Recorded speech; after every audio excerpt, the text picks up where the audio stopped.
All right, today, folks, we're going to be focusing on the review of multiplying and dividing fractions. My essential questions ask, how can I multiply and divide fractions using simplification rules?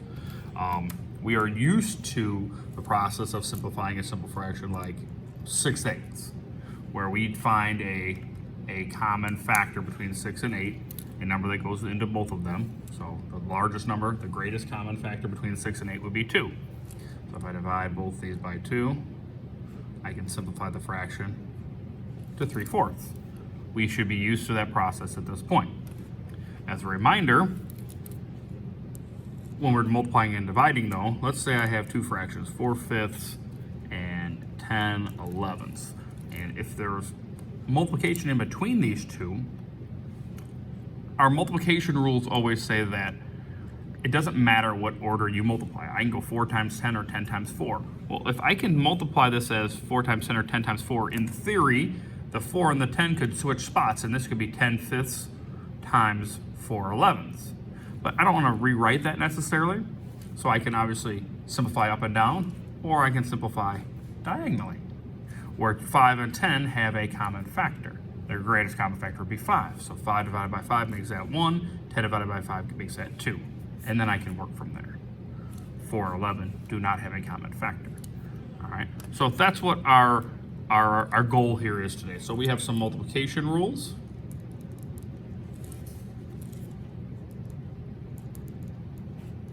And we'll have some division rules here in a few minutes, okay? So let's look at an example here. Let's just call this example A.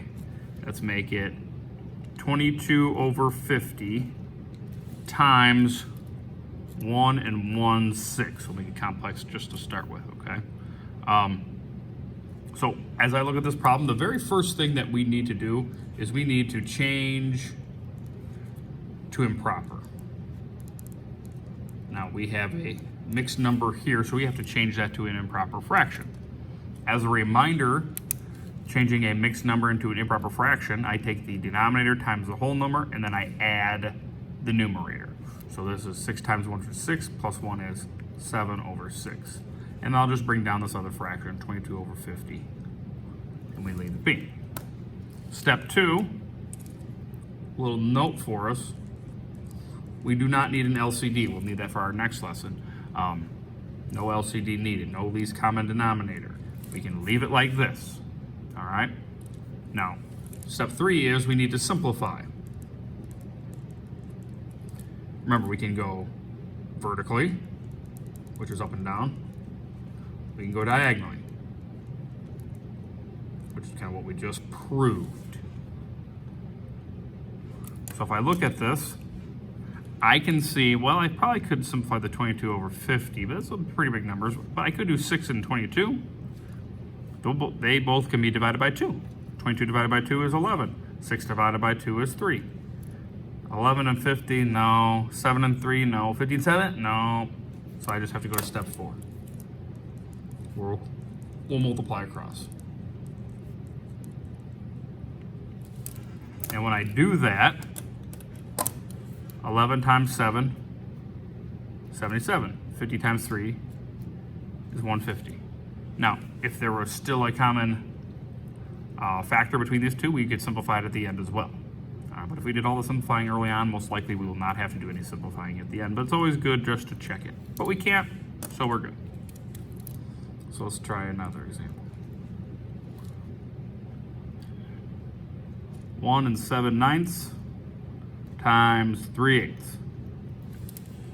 Even though I do see that we can simplify this 3 and the 8, we need to change it to improper first. All right, so 9 times 1 is 9, plus 7 is 16/9 times 3/8. All right, now I see a lot I can work with. I can't do anything up and down here, but 9 and 3. Next to the front office at your convenience, please. Next to the front office at your convenience. Can be divided by 3, so 3 divided by 3 is 1, and 9 divided by 3 is 3.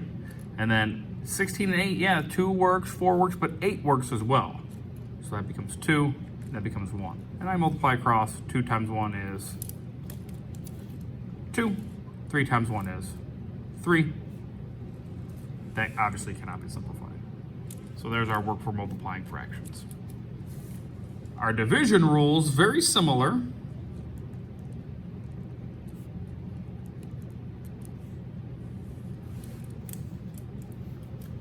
But we have a couple of slight changes, all right?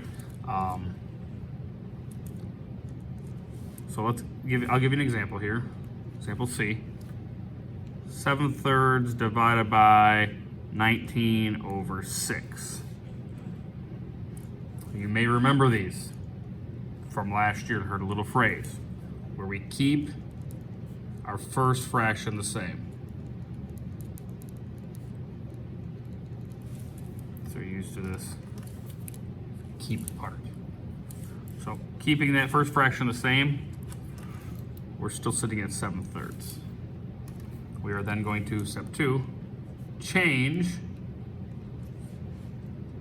our division sign to multiplication. All right, division becomes multiplication. So we are keep, change, and now we're not adding or subtracting integers anymore, so it's a little bit of a different one. Step 3, we will flip the second fraction. That's called the reciprocal.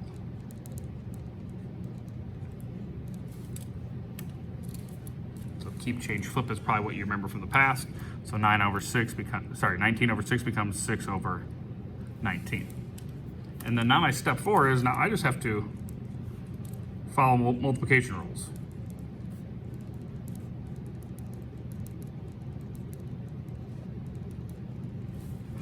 I do the exact same thing we did before. 7 and 3 does not simplify, 6 and 19 does not, 7 and 19 doesn't, but 3 and 6 do. Because 3 and 6 have a common factor of 3, so 6 divided by 3 is 2, 3 divided by 3 is 1. And now I can multiply straight across. 7 times 2 is 14, 1 times 9 is 19. Those do not simplify. I leave it like so.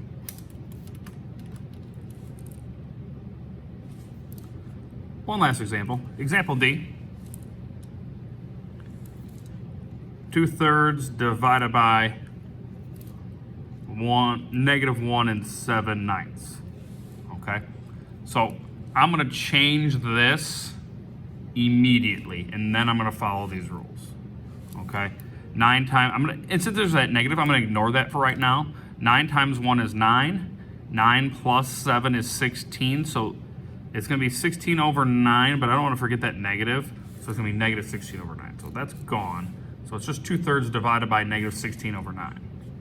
So now we will do our keep. 2/3, change to multiplication. Now let's flip this. 9 over 16. I always just leave the negative up top, just so I don't lose it. Now we can simplify. 2 and 16. They both have a common factor of 2, so 2 divided by 2 is 1. 16 divided by 2 is 8. 3 and 9, or negative 9, however you want to look at it right now, have a common factor of 3, so 3 divided by 3 is 1. Negative 9 divided by 3 is negative 3. And now I can multiply across. 1 times negative 3 is negative 3. 1 times 8 is 8. Negative 3 over 8.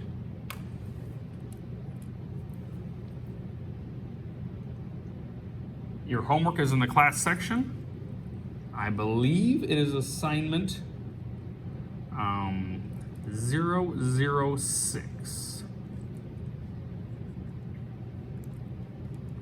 But check in the classwork section for Tuesday in September. Have a good day.